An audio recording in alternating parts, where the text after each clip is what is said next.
job. If I tell you that, we have, something wrong? Yeah. Background music. Should stop the background music? No, flash has to be. As you can see, I'm not very good with this, right? So, pardon me.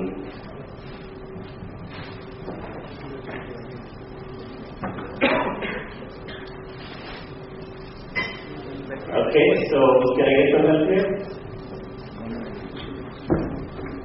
Yeah, so if I tell you, for example, that that we will help CIOs, manage their back office and prioritize their initiatives, manage, the projects using some of our products and services, manage execution with in-house as well as outsource the resources that we do with many of the CIOs and especially in the BFSI.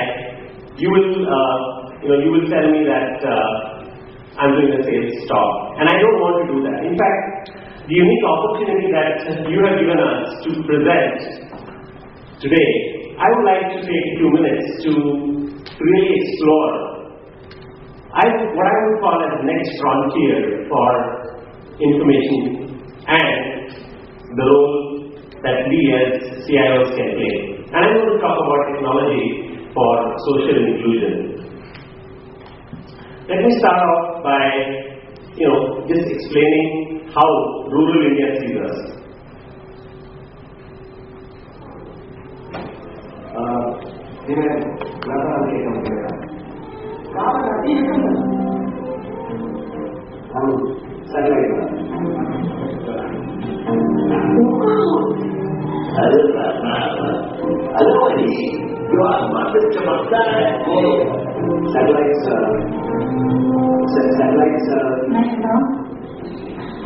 Satellite चांद की तरह धरती के चक्कर हो जाते हैं और कहाँ बरसात हुई कितनी हुई वातावरण कैसा रहेगा उसकी खबर में देखते रहते हैं यही बताई वल्ला जवाब नहीं ये लो बेटा जो काम तुमने बताया तुम करते हो वो काम तो अपना सैटेलाइट की तरफ है बिना घूमे हुए आसमान साफ है 2 दिन तक बादल नजर नहीं आएंगे वेरी गुड मैं भी यही काम कर रहा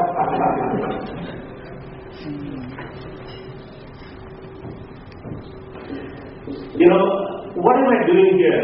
Talking to the top honchos of corporate CIOs and talking about things like villages and social inclusion and what IT and ICT can or is doing or is looking to do in this sector. And I'll just take a few minutes to walk you through some of that, some of those initiatives.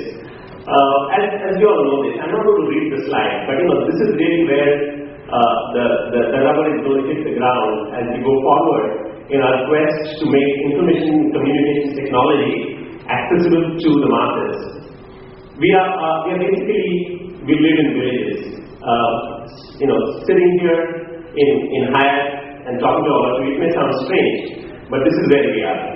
And we know for sure that it's our ability to take the information and communication technology to this space is what will make the difference for us, bringing from the level of poverty that we are to the next level. Obviously, when you talk about social ICT in social sectors, there are a bunch of stakeholders that get involved. And obviously, it is not as easy as we heard some time back when the CEO of Rediffusion is trying to work with the CIO to implement certain things, but you will have a lot of other stakeholders and they will be very, very different in their approach. And of course, there is the government. Unless the strategy is right, you're not going to get anywhere. There's the private sector, because government by itself is not going to be able to do much. So we're going to have a lot of inputs from private sector, and the very fact that somebody like Nandan Nilita is now heading the UID project, for example, is a great example of how talent can be drawn and public-private partnerships can work in many, many areas. The civil society has to get tuned to using ICT, and we have many people here from the bank and financial institutions, I'm told. And how do we make this inclusion happen using the ICT would be the key question. I'm sure we know all this, we read about this, but you can just, we look at IT budgets that we are working with, and you look at the numbers here, and they are staggering, right? And you can imagine the role that IT is going to play in some of these aspects in trying to manage these mega budgets, and in whether it's the area of NREGS, which is Rural Employment Guarantee Schemes, or education. Some of the other things like we all know about the UID. Now, it is so important that as a CIO community, we are able to force an innovation agenda and not just an IT agenda when we look at some of these. I'll just tell you a little bit about what initiatives go on in this area. NREGS, for example, as we all know, and maybe some of us may not know completely, but this is designed to give 100 days employment to an individual, and is largely credited for the UK government being returned to the power. But how do you implement it? And there are all kinds of things that we need to do in terms of consolidating the information of beneficiaries, ICT to optimize and bring the transparency in the whole process. The whole biometric and the UID pieces come into the picture, and essentially make sure that the illiterate person who actually does a job building a fund or a road somewhere in the countryside has the ability to record his attendance and then get paid, which is where the projects that we've done, for example in Bihar, which has been written about quite a bit, wherein we help them actually implement NREGS in a totally automated manner. I have a whole video about that, but I'm not going to show it today, but I'll be very happy to share that with some of you who may need or may be interested in it. But essentially, it's about getting people to first know about what this is and how ICT is going to help them, and then going about doing the biometric data collection, and then providing the service of attendance that we can record for all the people who work. Bihar is a surprise success story. As you know, it has the highest growth rate. Of course, you can say it starts from a low base, but the transformation of Bihar is very well documented, and we are happy to be a part of that, happy to be helping that process.